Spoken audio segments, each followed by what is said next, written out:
Benvinguts i benvingudes. Aquest ha estat i està sent un any molt complicat. La Covid ens està afectant directament a la salut i l'economia de les persones. Avui ens trobem aquí amb dues persones que representen dos sectors protagonistes d'aquests dies. Un, el Jordi Fàbrega, candidat número 3 de Junts per Catalunya a Lleida, al Pirineu i Aran, metge de professió, i en Ramon Tremosa, economista i en aquests moments conseller d'Empresa i cap de llista de Junts per Catalunya a Lleida, l'Alt Pirineu i l'Aran. Dono la paraula al senyor Jordi Fàbrega. Doncs sí, efectivament aquest és un any, ha estat un any, el 2020, extremadament complicat des del punt de vista sanitari amb aquesta pandèmia i probablement aquest 2021, de moment estem similar, però anirem amb una línia bastant semblant, tot i que sí que ja es comença a veure una mica la llum al final del túnel, però ha estat una pandèmia, òbviament, que ens ho ha capgirat absolutament tot.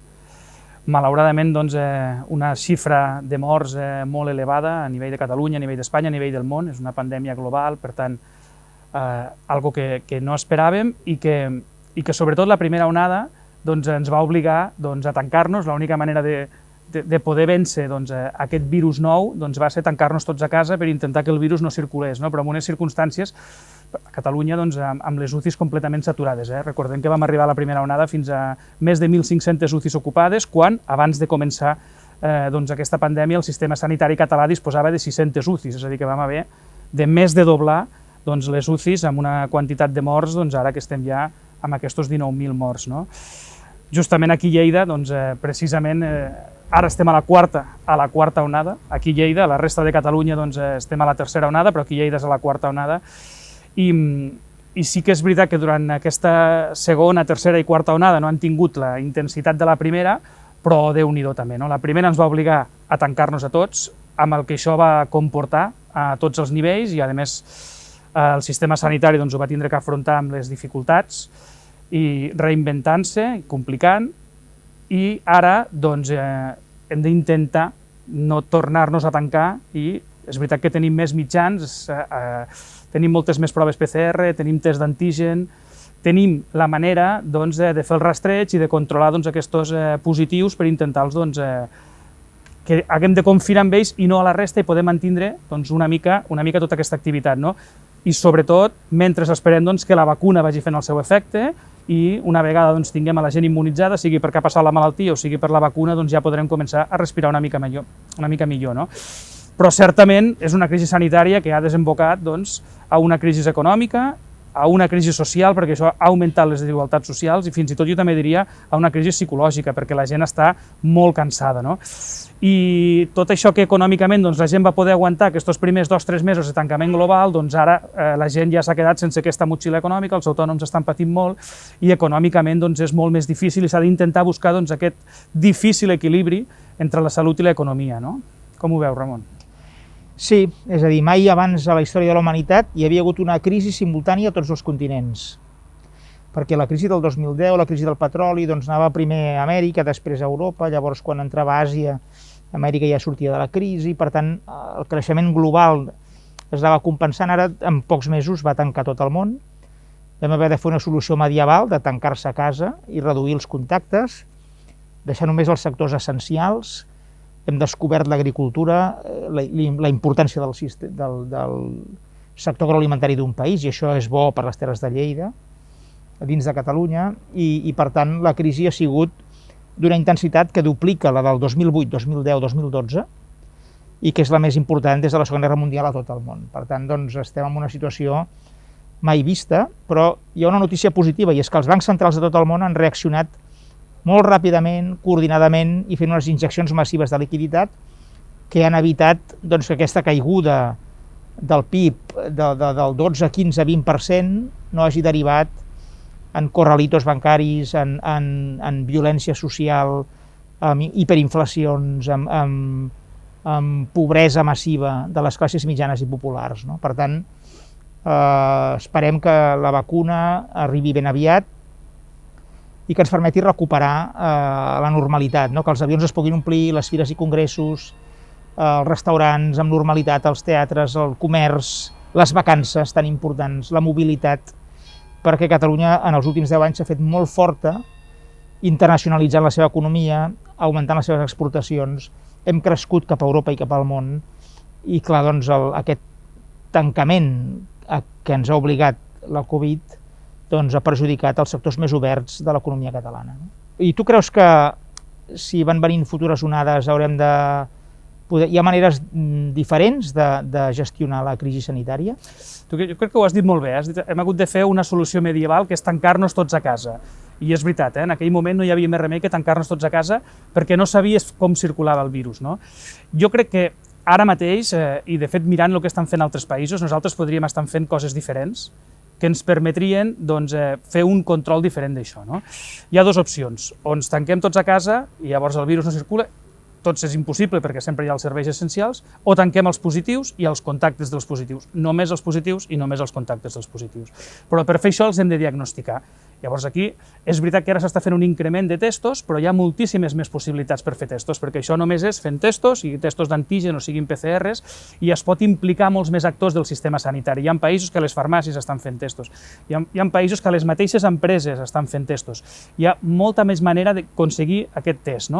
I després el rastreig. Si tens un positiu, necessites rastrejar tots aquests contactes. Nosaltres fins ara ho hem fet amb un contacte a través de Ferrovial, no teníem una salut pública prou potent que això ho pogués absorbir, llavors hem de tindre una salut pública i de vigilància epidemiològica prou potent per poder controlar tots aquests contactes. Però també ens permet la tecnologia controlar aquests contactes. Hi ha apps, hi ha moltes maneres des del punt de vista tecnològic i amb protecció de dades per poder controlar si has estat en contacte, si has estat més de 5 minuts en un lloc proper amb una persona positiva, sense vulnerar la privacitat, i que això ens facilitaria, si aconseguim fer tot això, ens facilitaria tancar els positius. I fins i tot ens podria permetre fer activitats com per exemple, obrir els clubs esportius, obrir els clubs de nit, anar a concerts, fent un test d'antigen a l'entrada. Amb el test d'antigen, la gran majoria de la gent que és molt potencialment contagiadora la descobreixes, tu la diagnostiques, i llavors aquesta gent és la que tens a casa.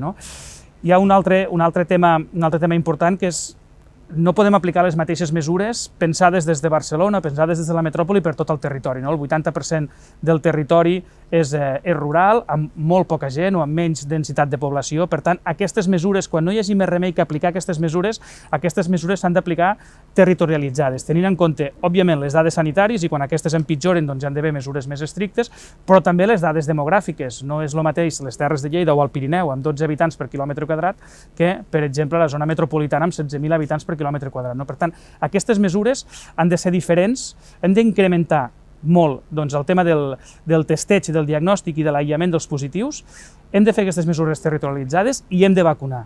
És fonamental. Avui a les dades ja es veia que en el cas dels usuaris de la residència, d'aquella gent que viu a la residència, que és els que ara ja tenim vacunats amb la segona dosi, l'última setmana ha disminuït a la meitat els positius, és a dir, que la vacuna funciona.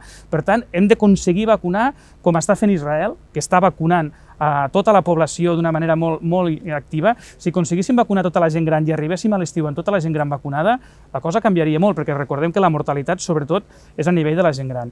I després, i això ho saps tu molt més bé que jo, ajudar totes aquestes empreses que els estem obligant a tancar. Crec que altres països ho estan fent molt millor que Espanya, no?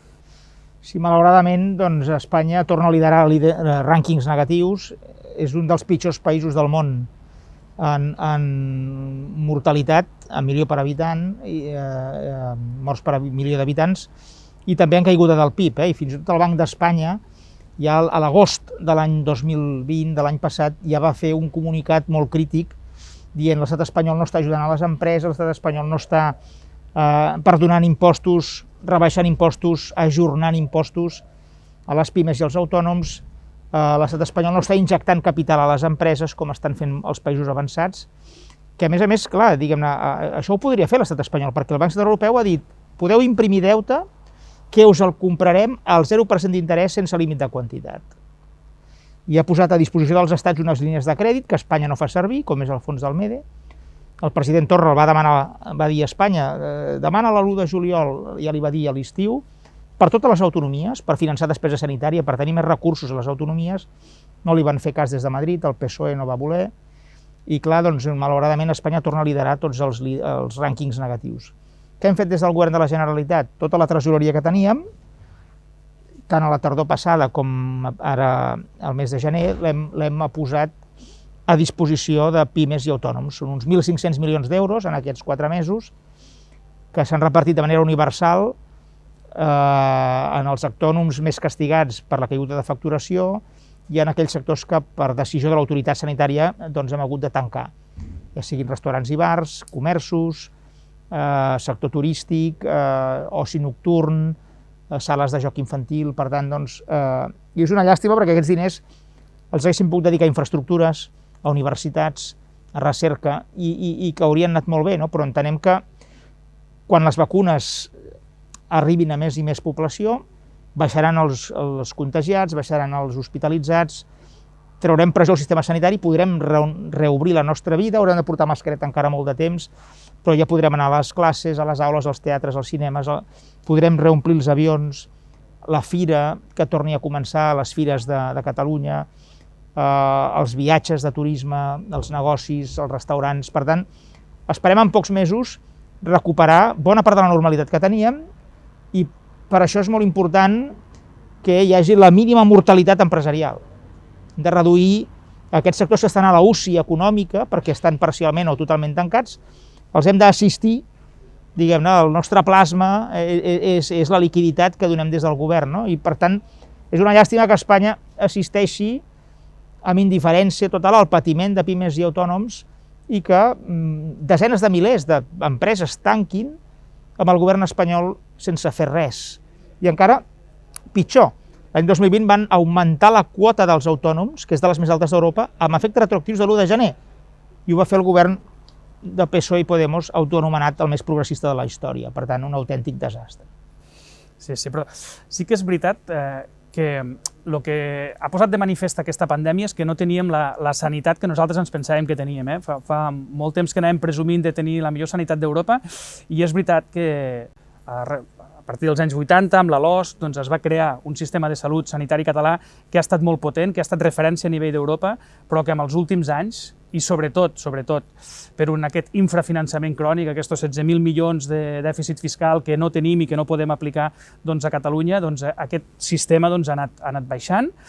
I quan hem tingut una prova d'estrès, com ha estat la pandèmia, ens hem donat compte que realment és un sistema que s'aguantava bàsicament per l'excel·lència dels seus professionals, però només per l'excel·lència dels seus professionals. Uns professionals que, a més, són els més mal pagats d'Europa i, a més, no estan gens valorats. Per tant, jo crec que una assignatura pendent que tenim ara i que des de Junts hem d'afrontar, òbviament, és aquesta reforma i aquesta fortificació. Hem de ficar-li moltes vitamines a aquest sistema de salut català. De fet, el president Torra va demanar amb el grup dels 30 experts quines serien les mesures que haurien de fer. Es va fer un document sobre el qual es basa el programa de salut de Junts, i el primer punt d'aquest document és incrementar amb 5.000 milions en 5 anys el finançament, i aquest és un dels objectius i és un dels punts que porta Junts al programa de salut. Però aquests diners han de servir sobretot per implementar o sobretot fer molt més forta l'atenció primària. Ara ho hem vist, hem tingut problemes grans a l'atenció primària. El que es diu és que més o menys l'atenció primària hauria de tindre al voltant del 20% de la despesa en salut, i aquí no hi arribem ni molt menys, hauria de ser entre el 20 i el 25%. Per tant, hem de fer una atenció primària molt més forta, amb molts més professionals, molts més rols professionals de l'atenció primària, que el metge de primària faci de metge, que l'infermera faci d'infermera, perquè tenim auxiliars, perquè tenim psicòlegs, perquè tenim nutricionistes, perquè tenim els auxiliars administratius, més rols professionals, i sobretot hem de potenciar molt el professional. Hem d'aconseguir una part important d'aquests 5.000 milions han de repercutir directament amb el salari del professional, de tots els professionals sanitaris.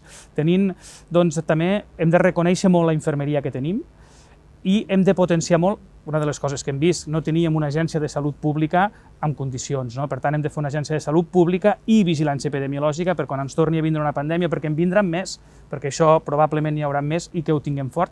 I l'altre punt que crec que ens hi hem de posar molt com a Junts és tot el tema de la gent gran, tot el tema de l'atenció de la gent gran. Ho hem vist a les residències, el que ha passat, com teníem gestionat.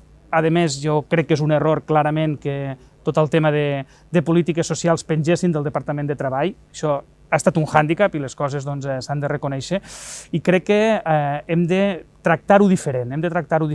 Nosaltres el que proposem és fer una agència integrada de salut i sanitària, precisament per a totes aquestes atencions de la gent gran, que sigui 50% salut, 50% polítiques socials i que estigui tot coordinat, no? Perquè l'envelliment no és una malaltia, l'envelliment és una etapa de la vida i el que hem de fer és acompanyar l'envelliment, cada vegada està la gent envellint amb més qualitat de vida, amb més autonomia i el que hem de fer és aconseguir que aquesta gent doncs, estigui on vol estar, que és a casa seva, per tant, més atenció domiciliària, més centres de dia, en el cas de les Terres de Lleida i de l'Alt Pirineu d'Aran, més SAIARs, que és servei d'atenció a la gent gran a l'àmbit rural, que són centres de dia a l'àmbit rural, i deixant aquesta atenció residencial per quan ja estiguin amb més de vegades funcional. No? I aquesta residència ha d'estar sanitaritzada, que és el que ens ha passat ara. Al no tenir-la sanitaritzada doncs ens ha passat el que ha passat. I probablement també des del punt de vista econòmic, i aquí et passaré la paraula, perquè la salut també és un sector molt important del PIB català i ho ha estat tant la recerca com la inversió en salut i la col·laboració público-privada a nivell d'investigació sobretot i d'I+D. No? Llavors jo crec que ho hem de tornar a recuperar també. Havíem estat l'enveja de tota, com a mínim del sud d'Europa, el sistema sanitari català, i crec que ho hem de tornar a recuperar. Sí, per aconseguir tot això necessitem take back control, és a dir, recuperar el cobrament dels impostos dels catalans, perquè malauradament doncs, cada any la diferència entre els impostos que paguen els catalans a l'estat espanyol i el retorn que tenim en transferències, en despesa pública, en inversió pública, doncs hi haurà diferència d'uns 20.000 milions a l'any. I per tant doncs, costarà molt poder millorar els sous del personal sanitari, les dotacions dels hospitals, la recerca biomèdica que es fa si sistemàticament l'estat espanyol els diners dels catalans se'ls gasta en despesa militar, en trens d'alta velocitat deficitaris i amb tanta obra pública i despesa, diguem-ne, pública que no té cap retorn en termes de creixement econòmic. Per tant, doncs, és per tot això que de cara a les eleccions del 14 de febrer necessitem un vot massiu a favor de les llistes de Junts per Catalunya, perquè només si som molt forts podrem negociar de tu a tu amb el govern espanyol per reclamar els drets nacionals que necessitem. Només si som molt forts electoralment podrem negociar amb l'estat espanyol la declaració d'independència que necessitem per respecte de la voluntat democràtica dels catalans, que ha de ser majoritària de manera molt clara a les urnes. El 14 de febrer tenim una gran oportunitat doncs, per construir un país millor, sobretot des del punt de vista sanitari.